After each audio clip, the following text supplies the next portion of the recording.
Welcome to the Lost Boys of Found Fathers podcast. I'm Gabe O'Sullivan, and joining me is my co-host, Will Haycox. We are men who have suffered the loss of a child, and through this production, we desire to offer encouragement, strength, and hope to our fellow brothers who have traveled the same journey. Also, in this show, we are highlighting what it means to be a good father, a good husband, a good community leader.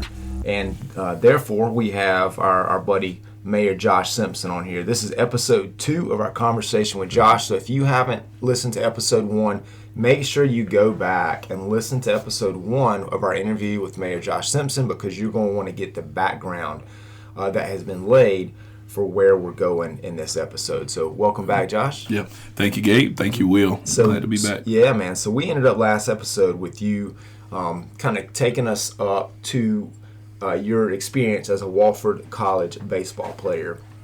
And so now we're going to kind of move, into that career and now out of that career and the lessons that you have learned in your childhood and in your youth, and how you're applying that now in adulthood into your fatherhood, into being a man, into being a husband, into being a community leader. I'm just going to kind of open it up. I think definitely go back to episode 1 if you didn't hear that foundation that was laid, because it's important, right? It's impactful as I, earned that offer to play collegiate ball, which was a very proud moment for my mother and I and our family, and because that was what everything was leading up to, the long hours, the long travel, the work, the doing school work on a bus, it all led up to that. And it was, at the time, I didn't realize it was a really over $250,000 investment in a single person when you think about it.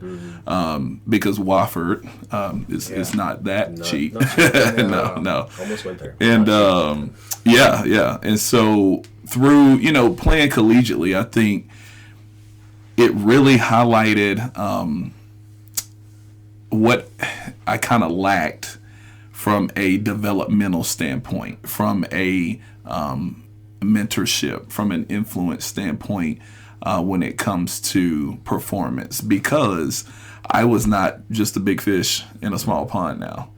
And when I went to school, it was like, wow, he's good too, and he's good. And now you have a number of number 1 players from their community competing for starting roles, for starting spots. And I kind of was behind the 8 ball when I came in, because they had access to different tools and resources and training programs that I had no idea were even available, just growing up in the small city that I was from. And again, I'm from Union, South Carolina, as I said in episode 1.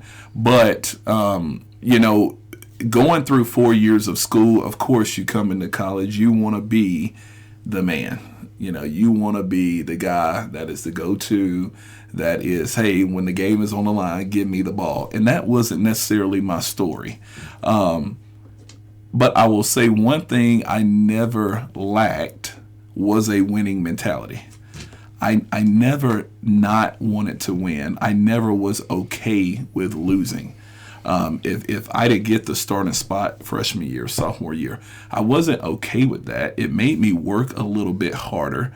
But as you know, your career goes on, you have to find a role that is right for you and that is supportive of the team. And that's what I had to do. I didn't have a overwhelming career. I had a below average collegiate career. And that was at first kind of hard to swallow, because I said, wow, at the time, God for me was, God, please let me strike this batter out, or please let me get a base hit. I had kind of boiled it down to that's what he, almost like a genie, right? Because again, if you go back to episode 1, I talk about the lens I had was not a faith foundation coming up.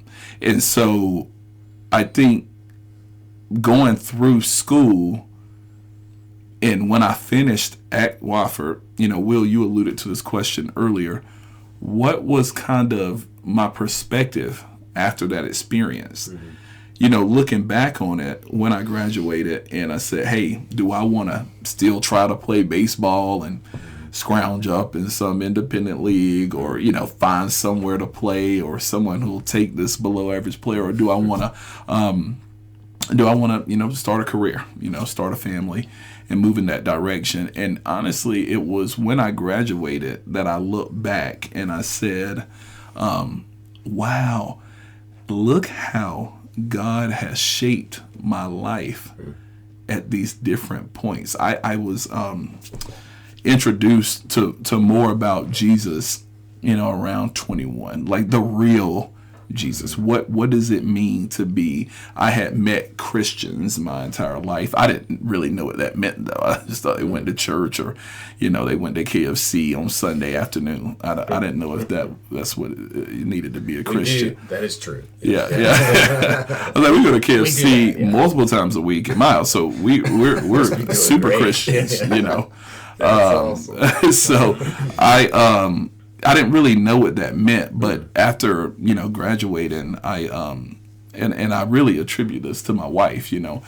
I started following her to church because I was a knucklehead at certain points, and I would go because she was there. Sure. And it was like, okay, well, this pretty lady is going to church. I guess I'm going to church, with her. And I would be beside her, and then I would start. I start meeting, individuals who I'm like, well, I kind of like that guy. He isn't weird, I thought, because I met a couple. Just to be honest, I met a couple weird folks, throwing the Bible at me, and that's weird. Where I'm from, I told you episode 1. It's like, well, you must want something. Mm-hmm. But when the want is for you to be kingdom filled and for your life to have what you mentioned, purpose, that is a agenda that I'm okay pursuing and sharing. Because had they not, when I look back on it, it would have shaped my life different. 21 years at graduation, I said, man, you put so-and-so in my life at 10.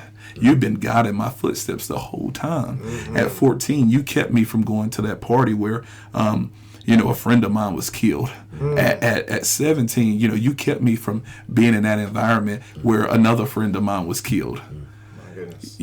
Wow. There were, for sake of time, I won't go into it, but there were many points where I was off playing ball, didn't know your name and who you were, but you were still keeping me from harm in certain pockets in my neighborhood or in my growing up. And so the thankfulness and gratefulness I had when I learned who he was and what that meant to just have a relationship with Jesus, who he is, I said, you must love me a lot to help navigate my life, use my wife in that way, who was a girl I just met and I thought was pretty in Spanish class.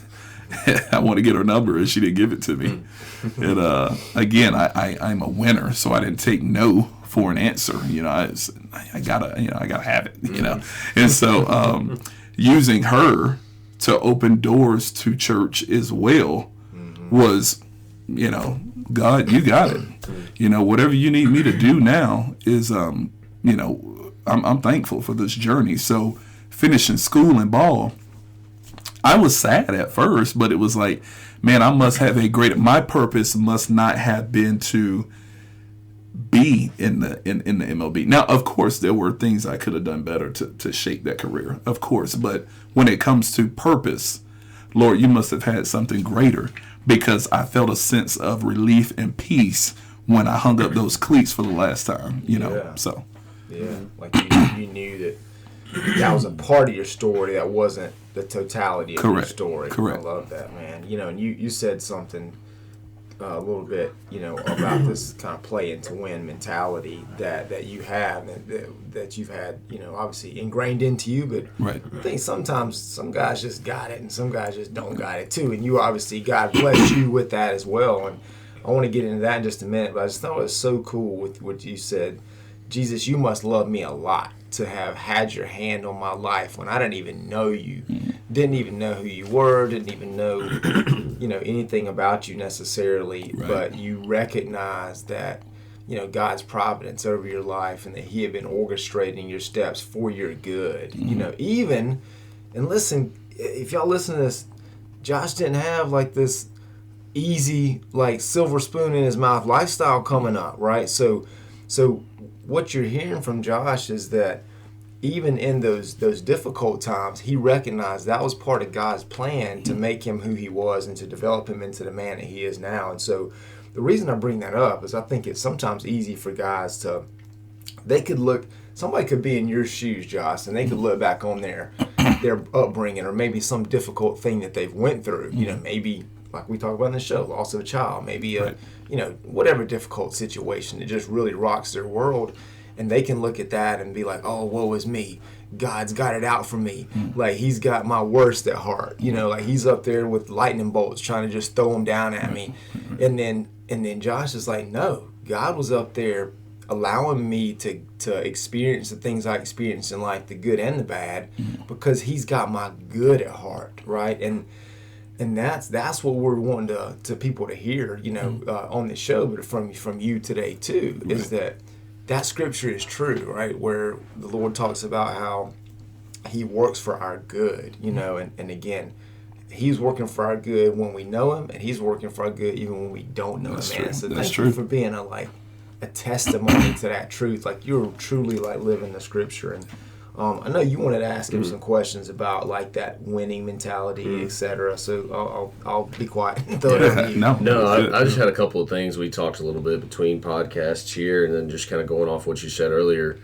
You'd addressed a little bit of this, so I think I'm going to combine a couple questions. But we kind of talked about like when did it start to come together that when these guys, if you listen to the first episode, you talked about how these men, these fathers came, they picked you up. They spent a lot of time, they spent a lot of money on you and getting you there, and you didn't care. You thought it was just baseball and I'm having fun. It doesn't matter. You didn't even think about whether or not they were covering anything for you or if there was any deeper purpose. But you just mentioned that it took till you graduated college for you to really start kind of realizing what that purpose was.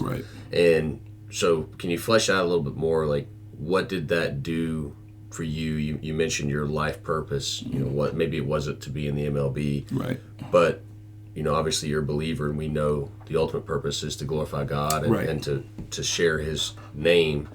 But how does that impact, you mentioned the winning mentality and all of that.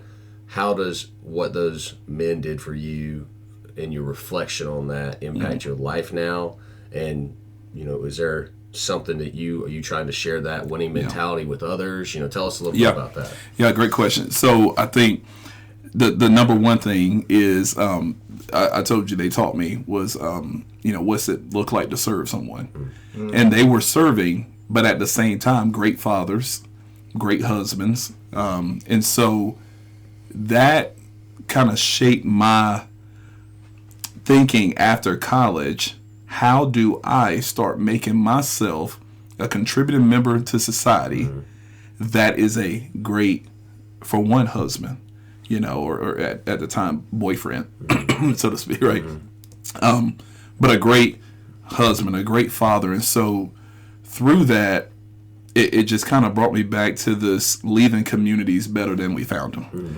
I have never, and I struggle with, hey, what do I do? Do I start an organization? Do I do, there's a lot of duplicative resources out there that help communities, right? You can look on any block. There's a resource to help communities, youth, homeless, whatever it is, the mission and the vision. But, I just really stopped thinking about it and started doing it because I've never heard anyone say there are way too many resources out here that help our youth. We just got too many people out here that want to help kids. You won't hear people say that. And so that mantra or motto kind of led me, again, I've had a career and went the corporate route for a bit, but now it's leading more into that service. And so back last year, we formally started Kid on the Left, which is a nonprofit I founded that is designed to serve and invest in communities through these really 3 different pillars. It's sports camps, scholarships that we give away to students every year, and these mentoring programs, where we have speaking engagements where I'll go and I'll, or me or a member of our team or volunteers, right, that just want to serve students or schools, and they want to be active and helping in that way, because there's no shortage of people that, there's no shortage of need in that area. Our youth, which I know this from, again, experience, that was a very, very influential time when from 10 to 17, really. How do you make, you're building a man during that time. How do you build a man knowing that they will eventually be a 20, 25, 30-year-old man and older? What do you instill in them at that time that you may not be with them 24/7, but it may be that one point, like me, at 12, I meet someone similar to a Gabe. You gotta be aware.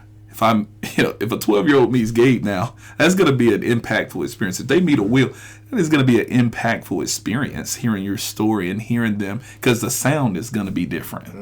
It's gonna be different than what they normally heard. You're going through life and you just hear one sound, and now you hear a different one. Your ear, perks up. And it's like, that was a different sound. I'm interested to learn more, about that. Gabe sounds different than all the other guys that are kind of speaking into my life. So you don't really know how impactful that's going to be. And so from 10 to 17, that's not a statistic. That's just kind of what I deemed that influential period. What am I doing to reach children in the community at that age? And for me, it was leveraging my background with sports, with connections in that area, to be in schools, to be, I'm very comfortable in front of sports teams, high school, college. And so it was leveraging my background to do that, to further the agenda, so to speak, of being a good father, a good community advocate, a good person that is leaving those communities in a good spot, better than you found them. And through running for mayor, which, not because I just didn't have anything to do, it was a way to tangibly impact and be involved in the community that my kids are growing up in, as well as influencing other kids in the community. Because, excuse me, the especially the minority community, right? And this is not exclusive of anyone, but they're still first for Black Americans to be had. I mean, think about it. We still have the first Black. Today, you still hear the first Black X, the first Black Y, the first Black, and it's like, if I could be a piece of that influence or, a hope for a child and speak and share a little about how my background came to be, then I think that's beneficial. I think that's beneficial to them. I think everything I do is is aligned. Through nonprofit efforts, Kid on the Left, serving the community. What's the main? Well, that's service. Being an elected official, you're serving your community. My personal efforts through my church, serving my community. All of those legs to the stool, so to speak, align and hold up one mission, one vision, and that's my brand. What does the Simpson name mean? When you think of my name, when you think of my wife's name, my kid's name, somebody told me before, he said, that legacy is what your last name means after you pass on. I think about, my mom's legacy. Man, that'll carry forever because of the things she taught me. They'll forever. My kids are young. The memory of her may fade for them, but the foundational principles will always be there because it's what I know. It's what I'm teaching them. And so, I think everything has to support your brand, your name. At some point, the Simpson name meant drugs, alcoholism. I mean, my father, not to his demise, but it was things that weren't necessarily conquered that he was taught. Things that he failed to, deal with because of his background and his father. Yeah. And so if you don't conquer it, you lose the right to help your child try to conquer it. Mm-hmm. And so at some point you just got to change the meaning of what that last name means. Mm-hmm. I wanted our last name to mean a number of different things that were positive as opposed to anything negative. Yeah, and you decided, you decided that, I'm going to change this, right? And right. It's just a decision. Mm-hmm. It's a decision, Tell me about what Kid on the Left. Where's the website? What's the website?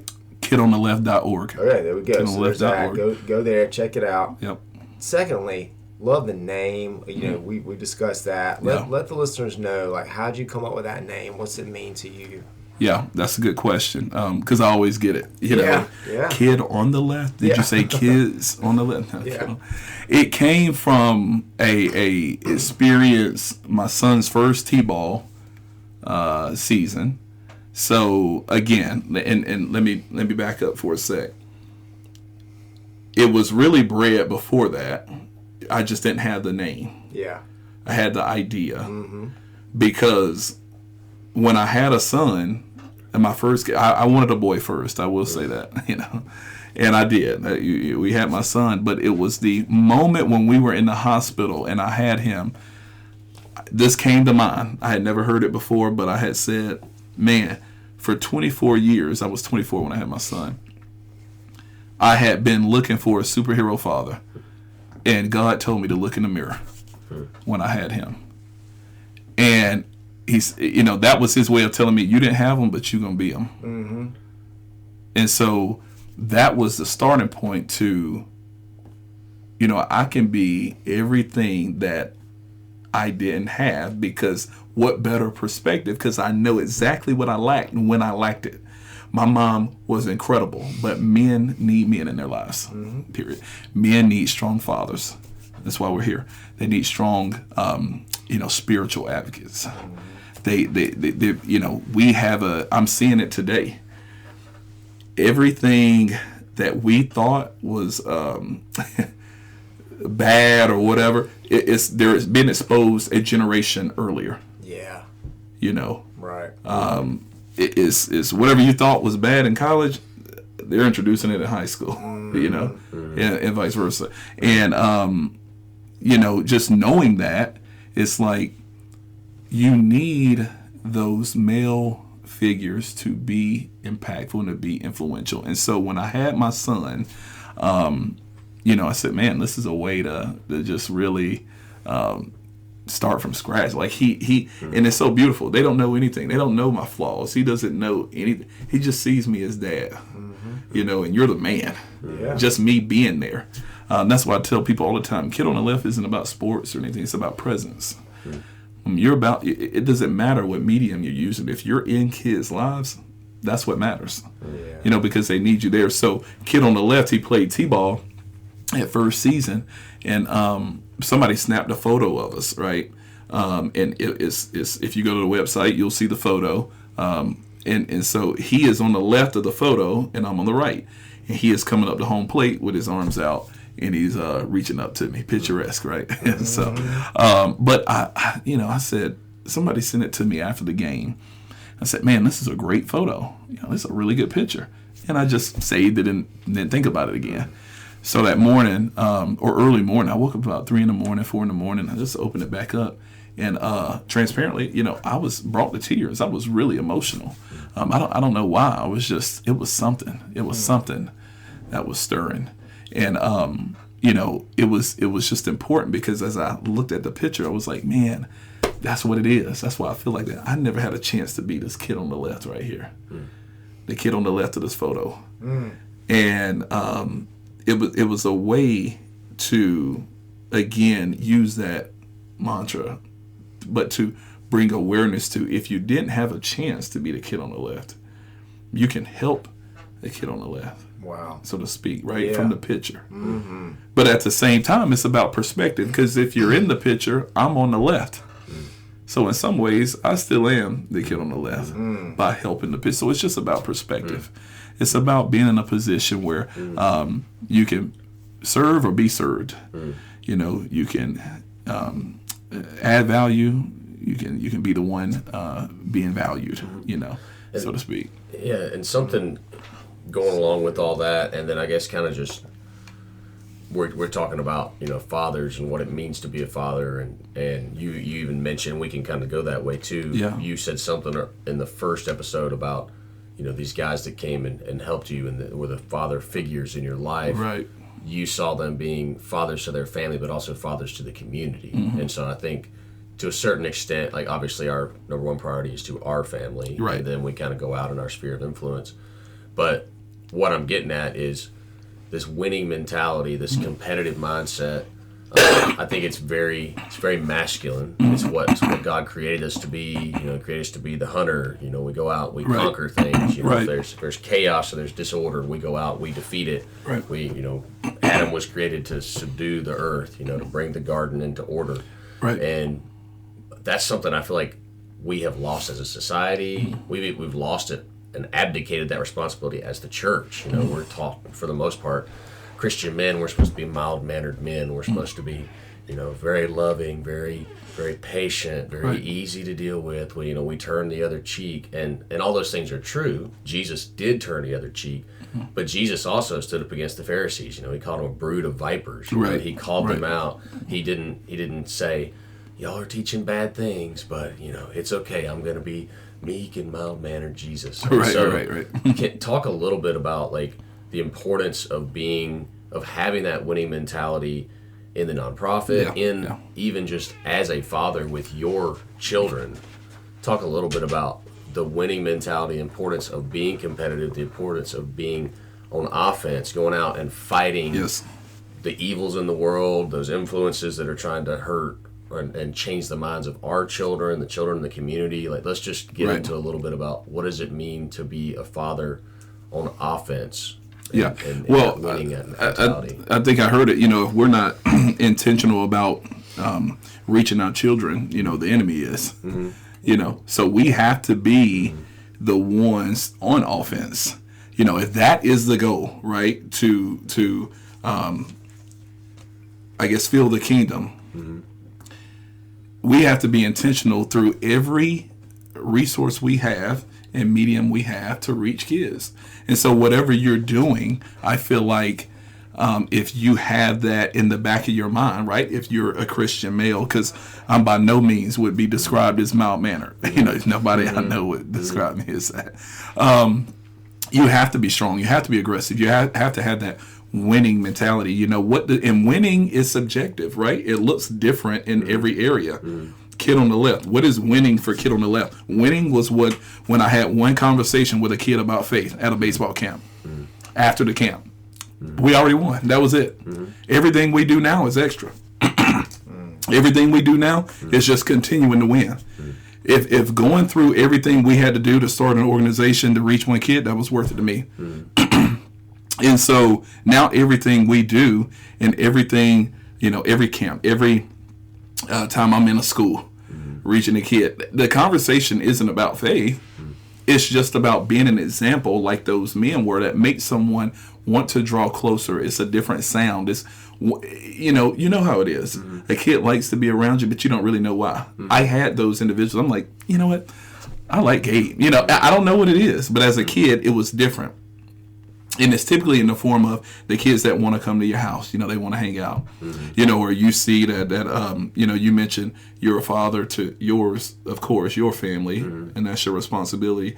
But the responsibility is also, I feel like, as a Christian, if you see someone, again, in need, or you see someone that is, and this is within the scope that you can handle, right? This is not everybody on the street needs help, so I, you know, man my resources, right? It has to be some structure to it.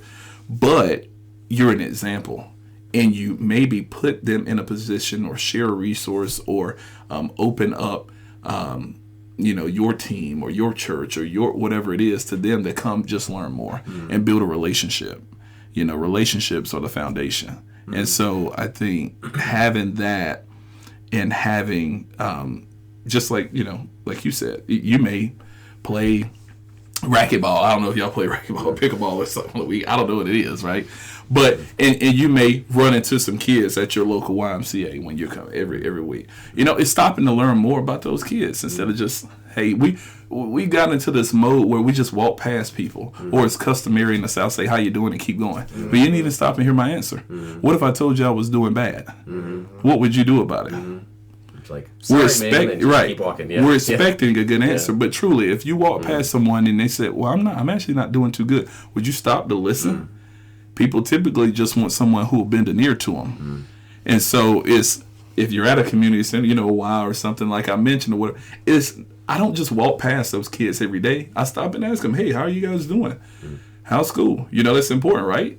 And I'm not just an old guy who's speaking about that, but they can feel a genuine curiosity that I want them to do well, and I don't even know you kids because you may be impacting my kids at some point in your career. So of course I want you to be a good person. That's right. Yes. Right. So. Yeah, I think that's important. To your point, winning looks different in every context, but I think the overarching thing that we need to be mindful of as Christian men, as Christian fathers, is, I think you two would agree, like winning means having a purpose. Winning means going towards something. And I know we're coming up on 30 minutes here, we can start wrapping up, but I love, and we can talk about it a little bit more if you'd like to, but what you just said, we need to be intentional about reaching our kids and the kids of the community, because if we're not, Satan is. Right. And the rest of the world's influence already is through cartoons they're seeing when they're 2 or 3 years old, to movies, to everything. They already are. And songs, and who's popular on the internet and all this stuff. Like everything that's out there, intentionally or not intentionally, is turning their attention away from the Lord.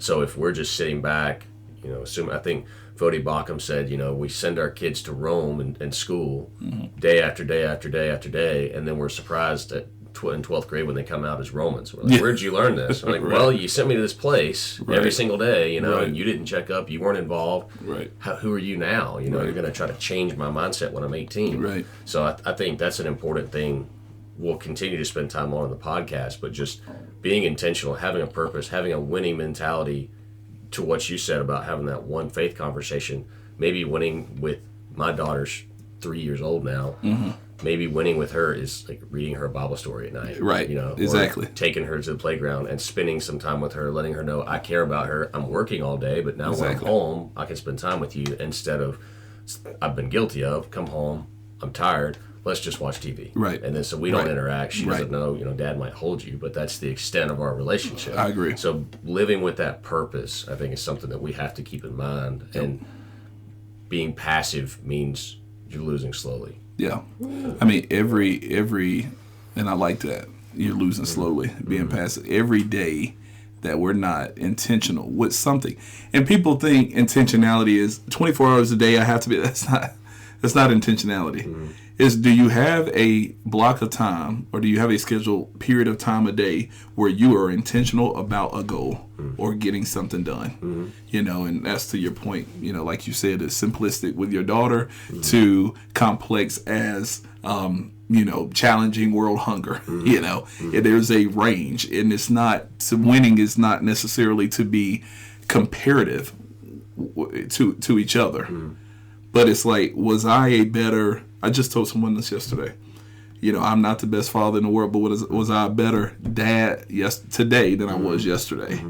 It's in the 1%. And I've heard this quote for years, but I love it. Men do what is good, boys do what feel good.